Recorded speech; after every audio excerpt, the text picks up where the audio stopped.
We've driven up from Sweden all the way through to Oslo, where we spent the night last night, and then today we headed north up into the mountains to arrive at a campsite near the town of Valle, about 5 hours north, well, kind of west really of Oslo, on the way to Stavanger and Bergen. And we're at this most incredible campsite called Flatterland. And this is Earl, our automobile for this adventure, a cracking little Suzuki Swift Sport. We took the E6 from Malmo to Oslo, which is about 350 miles or 560 kilometers. It's a very pleasant drive along an exceptional motorway with some fabulous views over some deep gorge rivers and some stunning farmland. And past many incredible old cars on route, some lovely old Swedes. I've never seen a convertible P1600 before. How about a Saab 900 converted into a motorhome? We had incredible weather for the journey up, some stunning bridge architecture. Reminds me a lot of some of the bridges in France, and of course crossing the Severn from England into Wales.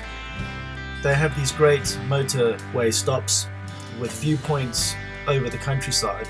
And one of them involved a short walk to some ancient, rather interesting artwork. You can see how they've highlighted the artwork here with the red paint. It wasn't originally red, not like the Bushman paintings in southern Africa. But you could take a walk through the woods along that archaeological trail, and it was fascinating to see the artwork. After that slight diversion, we continued to head north towards Oslo. Lots of rocky outcrops and more farmland, and even more farmland.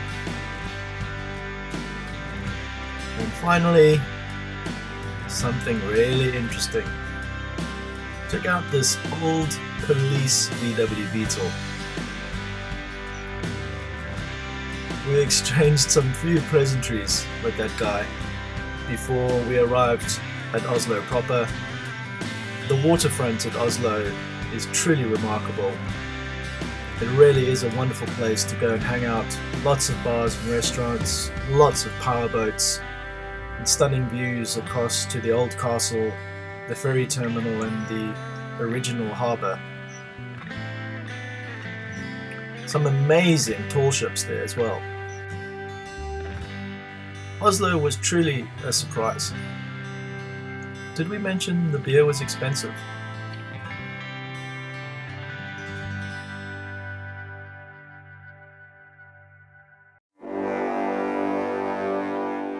We've been driving for about 5 or 6 hours, and we are now gonna go for a swim. Oh yeah.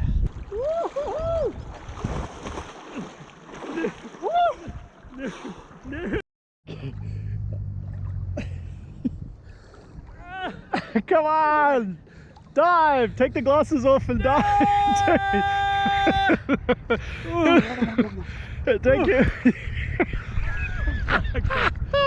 That's so cool. It's chicken. Big brother does it again.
Time for some more wild swimming.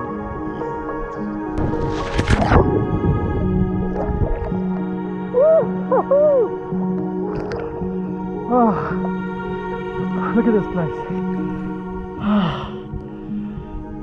It's incredible. Wild swimming in Norway. Come on, do it! Just dive! Yes! Whoa. Ooh. Ooh. Oh. Oh, shit. There really is something quite remarkable about being in a foreign country while you're traveling, and it is their national holiday, a celebration of their own country, their independence, who they are as a people. We were fortunate enough to be in Norway when they celebrated Norway Day. And as we drove around the countryside, there were parades in villages and towns. It really was a wonderful thing to see. People in national dress, old and young, together out celebrating who they were. When you live in a country like England that has no such or celebration of who they are or their past, it really is a wonderful thing to experience in another country. I wondered as we drove around Norway on Norway Day why it was that England didn't celebrate England.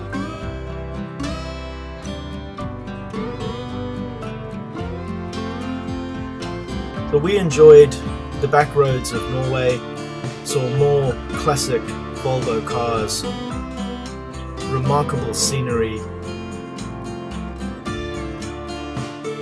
and the most stunning landscapes, including this wonderful stave church, one of the last remaining examples of this wonderful architecture nestled in the countryside. We also stumbled across a rather large gnome and an old entertainment centre next to some wonderful rocks in the steel girder bridge. I was really tempted to go for a swim until I spotted a snake eating a frog. I kind of lost my urge to go dipping in the water, although coming from Africa that's rather surprising, right? Nevertheless, we pressed on northwards in Earl, our Suzuki Swift Sport,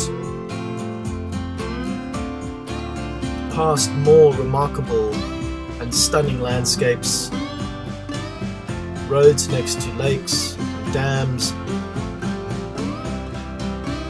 We climbed further and further into the mountains. It really is quite an amazing place, Norway.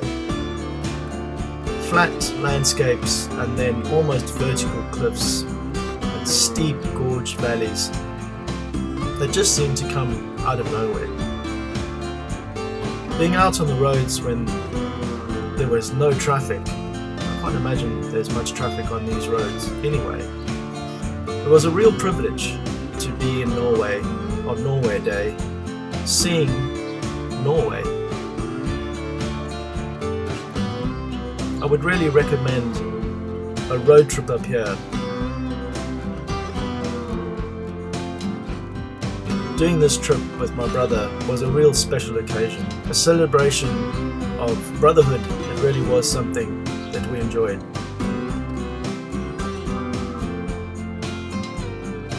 I've never seen such volumes of water pouring over waterfalls and cascading down mountainsides.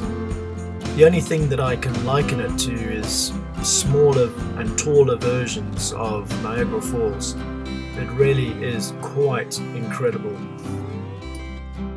We pressed on to the campsite nestled up in the fjords and mountains, and of course got ready for another wild swim in Norway in May. Are we mad?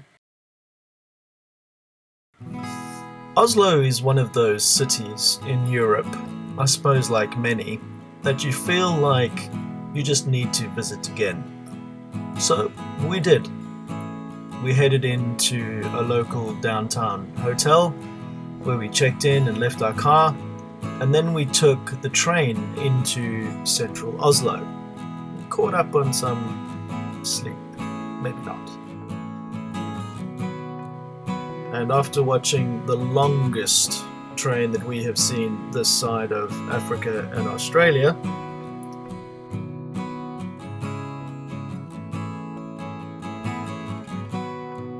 we headed up to the surface to try and take in some of the historical sites downtown. Oslo, I suppose like many European cities, has a very rich and diverse history. It's ancient. They use trams to get around town, which is pretty cool, reminiscent of Porto.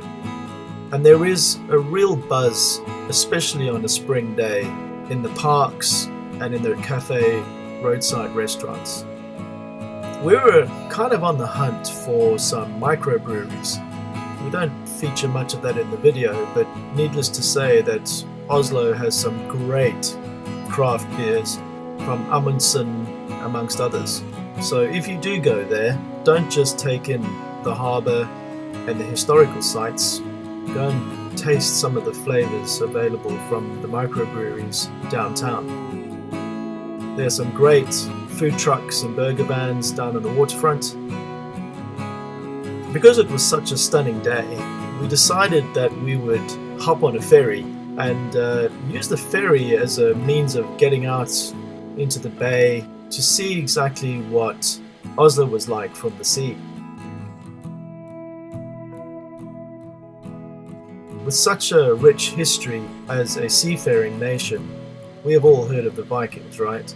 So we used the ferry to have a look at all the islands in the bay, which was a fantastic trip. We took the ferry as far out as we could. Believe it or not, this is quite late in the evening now. We got to what was almost the last stop when we decided that we'd better catch a ferry back again, just in case we got stranded a long way from hotels and craft beer bars. It really was very pleasant. We just took the ferry as a foot passenger, rode it as far as we'd liked, turned around, and rode the ferry back again. It was a pretty cool way of seeing Oslo from the sea and the surrounding islands. Just beautiful. They are really, really hooked on their sailing and powerboating there.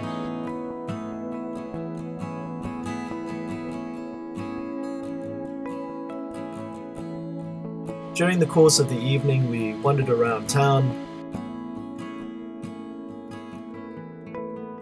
found the microbreweries that we were looking for, spent way too much money on beers and burgers, some weird statues downtown in the marina. You've got to go. Oslo is on the list to visit again.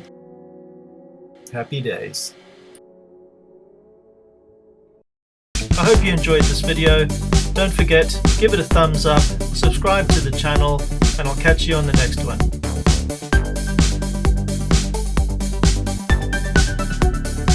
Thanks for watching.